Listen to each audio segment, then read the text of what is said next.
जोहार, नमस्कार। वेब समाचार में आपका स्वागत है। मैं हूं काजल मेहता। इस वक्त हम रांची शहर के जाने माने मैदान मोराबादी मैदान में हैं, जहां पे हर शाम, हर सुबह, हर घंटे, हर मिनट और हर पहर कुल्हड़ की चाय की खुशबू के साथ लोग यहां पे बात करने आते हैं, विचार करने आते हैं, एक दूसरों से मुलाकात करने आते हैं। और फिलहाल जैसे आप देख रहे हैं वो भीम भैया का टी स्टॉल है और यहाँ पे बहुत सारी पब्लिक है। इन लोगों से हम बातचीत करेंगे आज की बेरोज़गारी से संबंधित। जिस तरीके से झारखंड राज्य में बेरोज़गारी बढ़ती जा रही है, हर दूसरे दिन बेरोज़गारी का एक नया किस्सा सामने आता है। हर दूसरे दिन एक नया किस्सा ये सामने आता है कि कई बहालियों को अनुमति भी दी गई कि आगे बढ़ाया जाए, लेकिन किसकी विफलता है ये समझ पाना मुश्किल है कि आज भी कई युवा, लाखों करोड़ों युवा बेरोज़गार हैं। ऐसे में क्या कहती है हमारी जनता जनार्दन, क्या कहते हैं हमारे युवा? बेरोज़गारी इस हद तक बढ़ा हुआ है, आइए जानते हैं लोगों से ही। क्या नाम हुआ आपका? सोनी। कहाँ से हैं आप? पतरातू से हैं। आपसे बात करनी है इस मुद्दे पे, बेरोज़गारी मुद्दा। आप बेहतर जानते हैं, झारखंड राज्य में अभी सरकार को आए 1 साल 7 महीने हो गए हैं, ठीक है। ऐसे में बेरोज़गारी में आप क्या कहेंगे? सबसे पहले यही बता दीजिए। जैसा कि देखा जा रहा है कि काफ़ी दिन हो गए हैं हेमंत सरकार के बने हुए, उन्होंने काफ़ी वादे किए कि रोज़गार मिलेंगे, लेकिन ऐसा कुछ देखा नहीं गया अभी तक। लेकिन जब इस हालत में, इस महंगाई के दौर में युवा बेरोज़गार हो, इस पर आप क्या कहेंगे? जैसे कि देखा जा रहा है कि आज के समय में भी बहुत ही हम लोग अपने देखे हैं, जैसे कि बहुत ही लोग को देखे अपने आंखों से कि बहुत ही प्रॉब्लम में है। बहुत लोग घूम रहे हैं, रोज़गार खोज रहे हैं, लेकिन अभी तक किसी को कुछ मिला नहीं है। और भी लोगों से बातचीत करेंगे हम लोग। बेरोज़गारी का जो मुद्दा है, जो हर दूसरे दिन हर युवा के ज़ुबान पे होता है। एक सेकंड सर, चाय पी रहे हैं, बहुत बढ़िया। कैसा है चाय का स्वाद? बहुत ही टेस्टी है जी। मैं आपसे पूछना चाह रही हूँ, जिस तरीके से बेरोज़गारी का मुद्दा बढ़ रहा है, हर दूसरे दिन कहीं फंदे से लटक गए, कहीं जहर खा लिए, बेरोज़गारी का एक बहुत बड़ा प्रमाण है ये।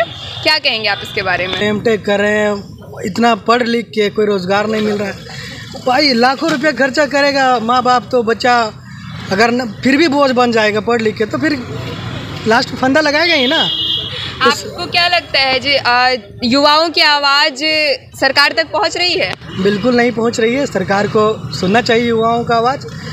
सरकार जागे और युवाओं को, अभी तो हाल ये है आउटसोर्सिंग में भी जो अभी कर्मी बहाल हैं उनको भी हटाया जा रहा है।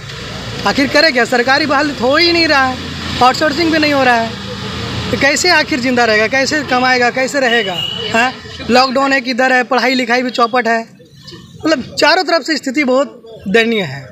सरकार, मेरा नाम विक्रम सोनी हुआ। और बोलिए, क्या बोलिए? सरकार को पहल करना चाहिए और रोज़गार सृजन के लिए कुछ उपाय करे। कम से कम आउटसोर्सिंग ही सही निकाले और रोज़गार दे कम से कम, ताकि अपना जीविका चला सके लोग। बहुत बहुत धन्यवाद। और भी हमारे साथ मोराबादी मैदान के जो भीम भैया के चाय की दुकान है, यहाँ पे और भी युवा है हमारे साथ। इनसे भी जानेंगे कि बेरोज़गारी को किस नज़र से देखते हैं। एक्सक्यूज़ मी, एक सेकेंड, आप ही लोग का मुद्दा है, आपसे ये जानना चाह रही हूँ। खैर, सबसे पहले आपने मोराबादी चाय पिया कि नहीं पिया यहाँ का? अभी जस्ट पीने वाले हैं जी, ज़रूर पीजिएगा। मुझे आपसे जानना है, बेरोज़गारी से आप क्या समझती हैं? अनएम्प्लॉयमेंट और इसका युवाओं में कैसा असर पड़ रहा है? बहुत ज़्यादा ही असर पड़ रहा है। लाइक बहुत सारे लोग अभी भी ऐसे हैं जो कैपेबल हैं, जो कर सकते हैं, बट उन्हें अपॉर्चुनिटीज़ मिल नहीं रही है। जी, सही। इसमें गलती किसकी है? आई गेस हमारी सरकार। जी, सरकार की गलती है, साफ साफ नज़र आ रहा है बेरोज़गारी में। और भी लोग हैं हमारे साथ, जानेंगे उनसे भी सरकार के बारे में कि वे लोग सरकार के बारे में क्या मंशा रखते हैं। और जिस तरीके से बेरोज़गारी का लेवल बढ़ा है, ऐसे में अगली बार क्या हमारे पास हेमंत सोरेन को चुनने का ऑप्शन होगा, या फिर सरकार को बदलने की तैयारी कर रहे हैं लोग? जी, एक्सक्यूज़ मी सर, चाय पी लिया आप लोगों ने? जी, आपसे पूछना चाह रही हूँ मैं, आप बेरोज़गारी का मतलब क्या समझते हैं? बेरोजगारी का मतलब ये हुआ कि पढ़ लिख के कुछ काम धंधा नहीं मिलना। जी, और आपको क्या लगता है इसमें कुछ लोग होते हैं अपनी इच्छा से नौकरी नहीं करना पसंद करते हैं, इसमें युवाओं की गलती है कि सत्ता में बैठे सरकार की गलती? नहीं, दोनों को आप दोष दे सकते हैं। सरकार, सत्ता की तो रिस्पॉन्सिबिलिटी होती ही है कि आप युवाओं को रोज़गार उपलब्ध कराएं, और जहाँ तक कि युवाओं की बात है, उन्हें भी प्रयासरत रहना चाहिए कि वही बेरोज़गार अपना सर्च करते रहें और आगे मिल जाए उनको। जी मैं एक बात बोलना चाहूँगी, कुछ दिनों अक्टूबर का महीना था 2020 में, यहाँ पे कई धरने हुए थे, दुर्गा पूजा का सीजन चल रहा था। उस टाइम उन लोगों की बहालियाँ रद्द हो गई थी, उन लोगों को बहाल नहीं किया गया, इसलिए वो लोग धरना दे रहे थे और उसका रिजल्ट अब तक सरकार की तरफ से नहीं देखने को मिला है। इसमें आप किसको दोष देंगे? इसमें तो सरकार को चाहिए कि देखे क्या दिक्कत है, क्या परेशानी दूर करना चाहिए।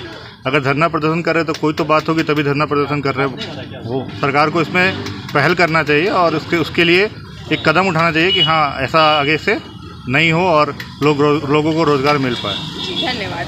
Thank you. यहाँ पे मेरे साथ हैं और भी लोग। एक सेकेंड, चाचा एक सवाल पूछना था आपसे। जिस तरीके से बेरोज़गारी बढ़ रही है, पूरे झारखंड राज्य में ही नहीं पूरे विश्व में कहा जाए तो बेरोज़गारी बढ़ी, लेकिन हम झारखंड की बात करेंगे, क्या समझते हैं आप बेरोज़गारी से? बेरोज़गारी से रोज़गार नहीं है। जी एकदम सही, बेरोज़गारी से रोज़गार नहीं है। मेरा पूछने का एक और मतलब है कि अगर इसी तरीके से आज के युवाओं को रोज़गार नहीं मिलता रहा तो युवाओं का क्या होगा? आप एक्सपीरियंस लगते हैं। देखिए, युवाओं का क्या होगा, युवा कुछ अपने से भी रोज़गार उपलब्ध कर सकते हैं, ठीक है, और कुछ सरकार की भी योजना होनी चाहिए कि युवाओं को जो उसके लायक हैं रोज़गार उपलब्ध करावे। एक और सवाल मैं आपसे पूछूंगी, जो अभी हमारी हेमंत सरकार है झारखंड राज्य में, इससे आप संतुष्ट हैं इनके कार्यों से? देखिए, सरकार कोई भी हो, पूर्ण रूप में आप संतुष्ट नहीं हो सकते, चाहे हेमंत सरकार हो, रघुवर सरकार हो या मोदी सरकार हो, पूर्ण रूप में आप संतुष्ट नहीं हो सकते। कहीं ना कहीं कुछ ना कुछ खामियां जरूर रहती है। तो अगर आपसे ये सवाल किया जाए कि अगली दफ़ा, अब उनका 1 साल 7 महीना हुआ, 8वां महीना शुरू हुआ है, इसके बाद 5 साल का कार्यकाल ख़त्म होने के बाद अगली बार जब चुनाव आएगा, आप कौन सी सरकार को लाना पसंद करेंगे? अगर इनका काम सही होगा तो इनको लाएंगे, नहीं सही होगा तो इन 1 साल 7 महीनों में आपको क्या लगा, इनका काम सही होने वाला है? कुछ तो उम्मीद तो नज़र आती है। उम्मीद है जी। बात करेंगे, यहाँ पे हमारे साथ और भी युवा मौजूद हैं जो कि मोमोज खा रहे हैं। एक्सक्यूज़ मी सर, मोमोज लिया आपने? चाय लिया आप लोगों ने? चाय ज़रूर लीजिएगा, मोमोज के बाद बहुत मज़ा आएगा। मैं आपसे पूछना चाह रही हूँ, अभी की जो सरकार है उनसे आप संतुष्ट हैं? एकदम नहीं। वजह क्या है? वजह क्या है, कुछ हो ही नहीं रहा है। नहीं मतलब 5 लाख बहालियों की बात कही है हेमंत सरकार ने। नहीं, वो बात कर रहे हैं इन सब चीज़ों के बावजूद संतुष्ट? वो तो बोले थे बनते ही होगा 5 लाख बहाली, तो कहाँ हो रही है? अभी कोरोना आ गया ना। कोरोना तो आज 2 साल से है। तो क्या लगता है अगली बार जब इलेक्शंस आएंगे तो आप हेमंत सोरेन को पसंद करेंगे या फिर बाबूलाल मरांडी? हम तो बाबूलाल मरांडी को पसंद करेंगे। बाबूलाल मरांडी को क्यों? क्योंकि वो हमारे लिए बहुत अच्छे हैं। नहीं अच्छे, हमारे अच्छे नेता हैं, काम करते हैं। अच्छा, काम इसलिए करते हैं। लेकिन हेमंत सोरेन में तो काम कर रहे हैं शायद, जैसे रोड बनाए, कई सारे रोड बनाए हैं। बनाया अभी तक। अच्छा, आप इधर चल जाइए, क्या बोलते हैं, कोडरमा ही देख लीजिए, पूरा घाटी आज कितने सालों से पड़ी हुई है, कहाँ बनी है। आइए, यहाँ पे एक और बहुत लुत्फ उठा रहे हैं, 2 लाइन बोल दीजिए, बहुत लुत्फ उठा रहे हैं आप मोमोज का। ऐसे ही करा। जिस तरीके से हमारे साथ युवाओं ने कहा और कुछ एक्सपीरियंस लोगों ने भी बताया कि सरकार के काम से कितने खुश है, कितने खुश नहीं है, और बेरोज़गारी का मुद्दा, अब इनकी बातों को सरकार तक पहुँचाना है, ज़रूर पहुँचेगा सरकार तक, और देखना है कि रोज़गार इन लोगों को मिलता है या फिर इसी तरीके से बेरोज़गारी में ज़िंदगी कटेगी। जुड़े रहिए वेब समाचार के साथ, मैं काजल, नमस्कार।